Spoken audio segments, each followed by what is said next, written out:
Assalamualaikum warahmatullahi wabarakatuh. Selamat datang kembali. Kali ini kita akan menelusuri bersama ya sebuah dokumen yang sangat fundamental. Ini penting banget buat salah satu pilihan investasi syariah yang kian populer loh di Indonesia, yaitu Sukuk. Sumber utama kita ini adalah fatwa dari Dewan Syariah Nasional Majelis Ulama Indonesia (DSN MUI), nomornya 137 tahun 2020. Fatwa ini secara spesifik mengatur tentang sukuk. Dan ya, ini jadi acuan penting di pasar modal syariah kita. Tujuan kita nih dalam pembahasan kali ini adalah untuk benar-benar paham gitu ya, apa sih sebenarnya sukuk itu kalau dari kacamata syariah menurut fatwa ini.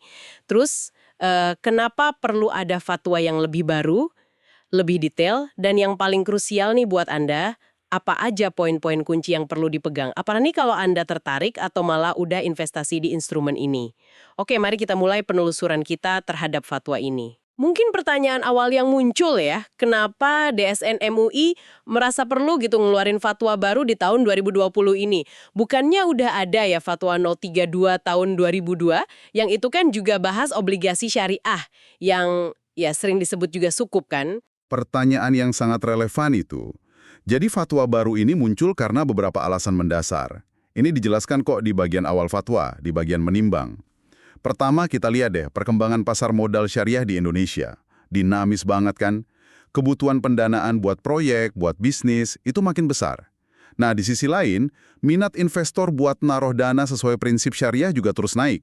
Tinggi banget. Jadi sukuk ini jadi salah satu ya solusi favorit lah. Terus yang kedua, seiring perkembangan itu, praktik penerbitan sukuk jadi makin beragam, makin kompleks juga. Fatwa yang lama, yang nomor 32 itu, ya meskipun udah jadi dasar ya, tapi dirasa belum cukup merinci gitu, belum detail ngatur beberapa aturan main atau batasan-batasan spesifik. Kalau dalam istilah fikih, itu disebut dhawabit, ya, ketentuan, sama hudud atau batasan.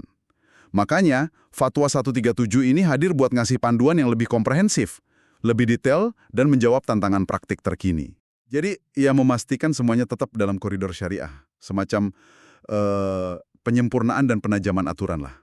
Oh gitu, artinya ini bukan cuma ngulang ya, tapi lebih ke respons terhadap kebutuhan industri yang ya berkembang pesat. Betul sekali. Nah, sebelum kita masuk ke teknis sukuk itu sendiri, mungkin penting nih kita lihat fondasinya dulu.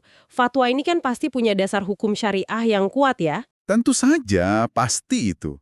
Seperti yang tercantum juga di bagian mengingat, fatwa ini dibangun di atas landasan syariah yang kokoh. Ada 3 pilar utama nih. Pertama, jelas Al-Quran sebagai sumber utama. Prinsip-prinsip kunci kayak larangan tegas soal riba ya, bunga. Terus halalnya jual beli, itu kan ada misalnya di Al-Baqarah 275. Terus ada lagi perintah menunaikan amanah, pentingnya kerelaan atau ridho dalam transaksi di An-Nisa 29, kewajiban memenuhi kontrak atau akad di Al-Maidah 1, sama menepati janji di Al-Isra 34. Nah, ini jadi acuan utamanya. Yang kedua, hadis Nabi Muhammad SAW. Fatwa ini juga merujuk ke beberapa praktik dan sabda Nabi yang relevan, ya sama muamalah atau transaksi bisnis. Contohnya, ada hadis tentang kehati-hatian dalam sewa-menyewa. Biar nggak ada ketidakpastian, ghorar itu. Atau kisah persetujuan Nabi soal syarat-syarat tertentu dalam akad bagi hasil, mudharabah, selama ya nggak nabrak prinsip dasar. Mudarat pada diri sendiri maupun orang lain. La darar wala dirar. Itu penting banget. Nah yang ketiga, ini ada kaidah fikih.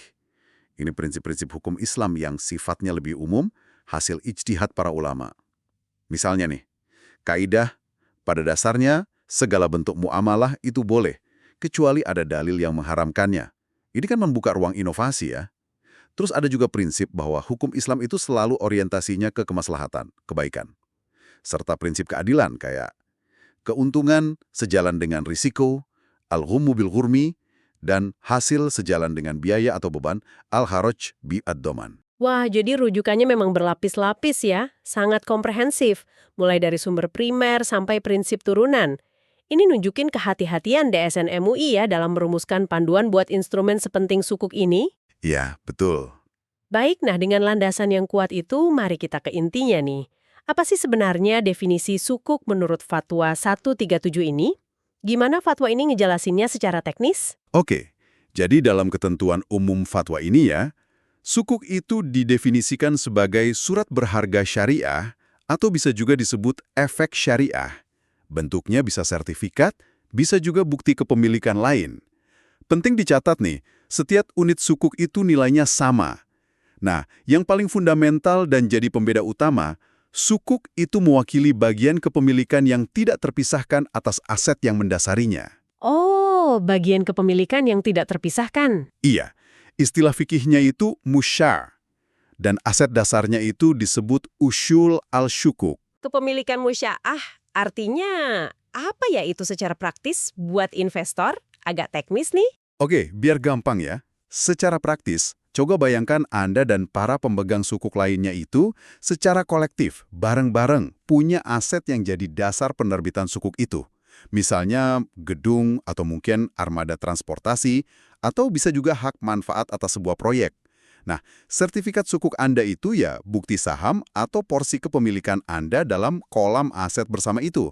Dan bagiannya nggak bisa dipisah-pisah secara fisik. Kepemilikan ini jadi efektif setelah dana investor terkumpul, terus mulai dipakai buat tujuan yang udah ditetapin pas nerbitin sukuk. Terus soal aset dasar atau usul al-syukuk ini, fatwa ngejelasin jenisnya bisa macam-macam loh. Bisa aset berwujud kayak tanah atau mesin, itu al-a'yan. Bisa juga nilai manfaat atas aset berwujud, contohnya hak sewa, itu manafi al-a'yan. Bisa juga berupa jasa, al-khadamat, atau aset dari proyek tertentu, bisa juga aset dari kegiatan investasi spesifik. Jadi cukup fleksibel ya selama asetnya itu halal dan ya produktif. Oke. Jadi, jelas banget ini bukan surat utang kayak obligasi konvensional. Ini tuh bukti kepemilikan atas aset. Tapi kan investor tetap ngarepin imbal hasil dong ya. Pasti. Kalau di obligasi kan jelas, ada bunga tetap. Nah, di sukuk ini gimana mekanisme imbal hasilnya kalau bukan dari utang? Tepat sekali pertanyaannya. Perbedaan ini ditegaskan loh di ketentuan tentang karakteristik sukuk. Poin krusial nomor 4 itu secara eksplisit bilang, sukuk itu bukan surat utang penerbit ke pemegang sukuk, tapi bukti kepemilikan atas aset sukuk. Oh, bukan utang ya? Beda banget berarti. Beda banget. Implikasinya besar ini. Secara teori nih ya, kalau aset dasarnya gagal ngasilin untung atau nilainya turun, risiko Anda sebagai investor itu lebih langsung terkait sama kinerja aset itu. Beda sama obligasi, di mana fokus utamanya kan kemampuan bayar utang si penerbit. Nah, soal imbal hasil, sumbernya itu sangat bergantung sama akad atau kontrak syariah yang dipakai pas nerbitin sukuk itu. Kalau akadnya basisnya bagi hasil, kayak mudharabah, di mana investor itu penyedia modal, penerbitnya pengelola, atau musyarakah ya, kemitraan, Iya. maka imbal hasil yang Anda terima ya berasal dari keuntungan real usaha yang pakai aset dasar itu, sesuai nisbah bagi hasil yang disepakati di awal, jadi bukan bunga tetap. Kalau akadnya itu sewa-menyewa atau ijarah, nah imbal hasilnya berupa ujrah atau fee sewa atas aset yang dimiliki bareng-bareng sama pemegang sukuk. Kalau akadnya basisnya jual beli dengan margin keuntungan atau murabahah, ya imbal hasilnya margin keuntungan yang disepakati di awal. Jadi, sumber dan sifat imbal hasilnya beda-beda, ngikutin akadnya. Dan si penerbit ini tetap punya kewajiban kan ya? Nggak lepas tangan gitu aja. Betul. Karakteristik lainnya di poin 7 itu disebutin, penerbit wajib bayarin pendapatan entah itu bagi hasil, margin, atau fee ujrah secara periodik sesuai akad, dan juga wajib ngembalin dana pokok sukuk pas jatuh tempo. Tentunya sesuai mekanisme yang disepakati dalam akad ya, dan pasti aset dasarnya juga harus sesuai syariah, itu poin 1 dan 2. Jelas ya. Jadi akad ini kayak mesin penggeraknya sukuk gitu ya. Bisa dijelasin lebih lanjut nggak peran akad ini dalam penerbitan sukuk? Gimana detailnya? Tentu. Jadi bagian ketentuan terkait penerbitan dalam fatwa ini itu sangat nekenin peran sentral akad. Pertama, hukumnya wajib pakai akad yang sesuai prinsip syariah. Fatwa bahkan ngasih contoh akad yang umum dipakai. Ijarah, sewa, mudharabah bagi hasil, musyarakah, kemitraan, wakalah, khususnya wakalah bil istismar ya, perwakilan untuk investasi. Ada juga murabahah, jual beli bermargin, salam, pesanan bayar di muka, istisna, pesanan pembuatan barang, atau bisa juga kombinasi dari akad-akad syariah lainnya. Yang kedua, ini fundamental banget di poin 2, penerbitan sukuk itu harus mutlak bersih dari semua unsur terlarang. Yang utama jelas riba, bunga. Tapi juga harus bebas dari gharar, itu ketidakjelasan atau ketidakpastian yang berlebihan yang bisa merugikan salah satu pihak. Goror ya? Ya. Terus ada maisir, unsur judi atau spekulasi murni. Serta praktik nggak etis lainnya kayak tadlis, itu nipu atau nyembunyiin info. Ada juga darar, merugikan pihak lain. Terus rishwah atau suap, transaksi barang jasa haram, zulum atau kedzoliman. Dan ya maksiat lainnya, harus bersih dari semua itu. Yang ketiga, nah ini penting, setiap akad itu punya aturan main spesifiknya sendiri. Itu ada di poin 4-11. Misalnya nih, kalau sukuk diterbitin pakai akad mudharabah, ya harus patuh sama semua ketentuan di Fatwa DSN MUI tentang mudharabah. Begitu juga kalau pakai ijarah, wakalah, dan seterusnya. Ini buat mastiin integritas syariahnya kejaga di tiap detil transaksinya. Oke, jadi milih akad ini bukan cuma formalitas ya ternyata. Ini benar-benar nentuin gimana struktur investasinya, gimana potensi untung dan risiko dibagi, terus hak dan kewajiban semua pihak juga. Misalnya nih, apa beda mendasar buat investor antara sukuk ijarah yang sewa itu sama sukuk mudharabah yang bagi hasil, selain sumber pendapatannya ya? Nah, perbedaan mendasarnya itu terletak di sumber dan sifat risiko sama potensi imbal hasilnya. Kalau sukuk ijarah karena basisnya pendapatan sewa aset, ini sering dianggap ngasih aliran kas yang relatif lebih stabil, lebih bisa diprediksi gitu. Ya, selama penyewa, seringnya sih penerbit sukuk itu sendiri ya, bayar sewanya lancar. Risikonya jadi lebih terkait ke kemampuan bayar sewa sama kondisi aset sewanya. Lebih predictable ya kalau ijarah? Betul. Sementara kalau sukuk mudharabah atau musyarakah, nah imbal hasilnya kan langsung terikat sama kinerja bisnis atau proyek yang didanai. Kalau bisnisnya untung gede, potensi bagi hasil Anda juga gede. Tapi sebaliknya, kalau bisnisnya lagi kurang bagus atau bahkan rugi, imbal hasil Anda bisa berkurang atau bahkan nggak ada sama sekali buat periode itu. Jadi, volatilitasnya bisa lebih tinggi, tapi ya potensi upside-nya juga bisa lebih gede. Makanya, pilihan akad ini akan sangat mempengaruhi profil resiko imbal hasil investasi Anda nantinya. Ini menarik banget. Artinya, kita sebagai investor perlu paham gak cuma sukuk secara umum, tapi juga mesin akad di dalamnya ya. Oke, pertanyaan praktis lainnya nih. Gimana soal jual beli sukuk ini di pasar sekunder? Apa semua sukuk bisa saya jual gitu aja sebelum jatuh tempo? Kalau lagi butuh dana misalnya? Nah, ini pertanyaan krusial menyangkut likuiditas investasi ya.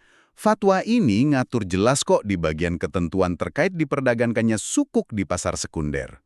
Jawabannya, nggak semua sukuk bisa bebas diperdagangkan. Sangat tergantung sama jenis akadnya dan kondisi aset dasarnya.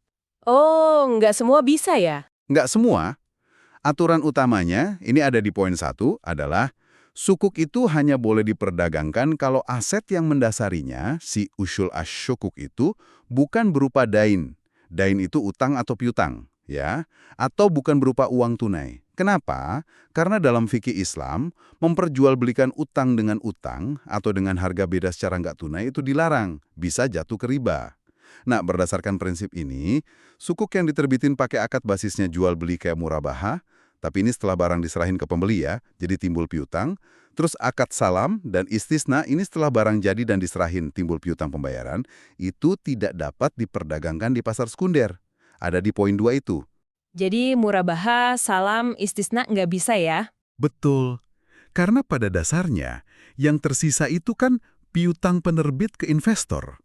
Jadi, jual sukuk jenis ini ya sama aja kayak jual piutang tersebut. Sebaliknya nih, sukuk yang pakai akad mudharabah, musyarakah, atau wakalah bil istismar, nah ini dapat diperdagangkan. Ada di poin 3. Tapi ada syaratnya. Apa syaratnya? Syaratnya, perdagangannya baru boleh setelah dana investor itu benar-benar udah dipakai buat kegiatan usaha. Artinya, modalnya udah nggak lagi murni uang tunai, tapi udah berubah wujud jadi aset usaha. Bisa barang dagangan, aset proyek, penyertaan modal, dan lain-lain. Atau setidaknya udah kecampur lah antara uang sama aset non-liquid. Terus, untuk sukuk ijarah yang sewa tadi, ini juga boleh diperdagangkan. Itu di poin 4. Selama aset yang disewakan, makjur namanya, atau hak manfaat atas aset itu masih jadi milik pemegang sukuk, secara kolektif ya. Tapi nih, kalau asetnya udah nggak ada lagi, misalnya udah dijual balik ke penerbit di akhir masa sewa, dan yang sisa cuma piutang uang sewa, nah perdagangannya juga nggak boleh lagi. Bisa nyairin investasi sewaktu-waktu, harus cermati betul jenis akad sukuk yang dipilih. Nggak semua sukuk itu ngasih likuiditas yang sama di pasar sekunder. Ini sangat memengaruhi strategi investasi loh. Betul sekali, penting banget itu. Nah, terakhir nih, buat melengkapi kerangka aturan ini, fatwa juga secara singkat nyinggung soal mekanisme penyelesaian sengketa. Ada di bagian ketentuan penutup. Kalau amit-amit ya, terjadi perselisihan antara para pihak, jalur penyelesaiannya harus sesuai prinsip syariah dan peraturan yang berlaku. Langkah pertama, ya selalu diutamakan musyawarah untuk mufakat dulu. Kalau nggak tercapai kesepakatan, nah sengketanya bisa diajukan ke Lembaga Penyelesaian Sengketa Syariah, contohnya Badan Arbitrase Syariah Nasional, Basyarnas MUI, atau bisa juga lewat pengadilan agama, tergantung klausul akadnya gimana dan kompetensi lembaganya. Ini ngasih kepastian jalur hukum lah kalau ada masalah. Oke, baik. Kita udah menelusuri cukup dalam ya berbagai aspek penting dari Fatwa DSN MUI nomor 137 tahun 2020 tentang sukuk ini, mulai dari kenapa ini penting, landasan syariahnya, definisi dan karakteristik utamanya, terus peran krusial akad syariah, sampai aturan main perdagangannya. Kalau dirangkum nih, apa ya intisari utama yang perlu banget diingat oleh pendengar kita? Oke. Mungkin ada 3 poin kunci ya yang perlu Anda bawa pulang dari diskusi kita ini. Pertama, suku itu secara fundamental beda sama obligasi. Ingat ya, ini bukti kepemilikan bersama atas aset, underlying aset, bukan surat utang. Ini penting banget karena ngubah dinamika resiko dan potensi imbal hasilnya. Kedua, jantung dari setiap sukuk itu ya akad syariah yang dipakainya. Entah itu ijarah, mudharabah, musyarakah, wakalah, dan lain-lain. Akad inilah yang nentuin segalanya. Struktur transaksinya gimana, sumber imbal hasilnya dari mana, pembagian risikonya kayak apa, dan yang penting juga, apakah sukuk itu bisa diperdagangkan di pasar sekunder atau enggak. Akad jadi kunci ya? Betul, akad adalah kuncinya. Nah yang ketiga, Fatwa 137 ini nyediain panduan yang lebih detail, lebih komprehensif buat mastiin seluruh praktek sukuk di Indonesia itu jalannya sesuai koridor syariah, biar terhindar dari riba, goror, maisir, dan unsur-unsur lain yang dilarang. Oke, kehadiran fatwa yang lebih rinci ini jelas ngasih landasan syariah yang lebih kokoh ya, dan juga kepastian hukum. Ini jelas bermanfaat banget, baik buat penerbit sukuk, entah itu pemerintah atau korporasi, yang lagi cari alternatif pendanaan, maupun ya buat Anda sebagai investor di pasar modal syariah Indonesia yang potensinya terus berkembang ini. Semoga penelusuran kita kali ini ngasih pemahaman yang lebih utuh lah ya tentang seluk-beluk instrumen sukuk ini. Nah, sebagai penutup, mungkin ada satu pemikiran buat Anda renungkan nih, dengan semakin kayanya pilihan instrumen investasi syariah, kayak berbagai jenis sukuk ini, yang masing-masing punya karakter unik ya, berdasarkan akadnya, gimana caranya Anda bisa meracik portofolio yang paling pas buat mencapai tujuan finansial Anda, tapi sambil tetap konsisten sama prinsip dan nilai-nilai syariah yang Anda pegang. Terima kasih banyak sudah menyimak pembahasan kita kali ini, sampai jumpa di penelusuran berikutnya ya.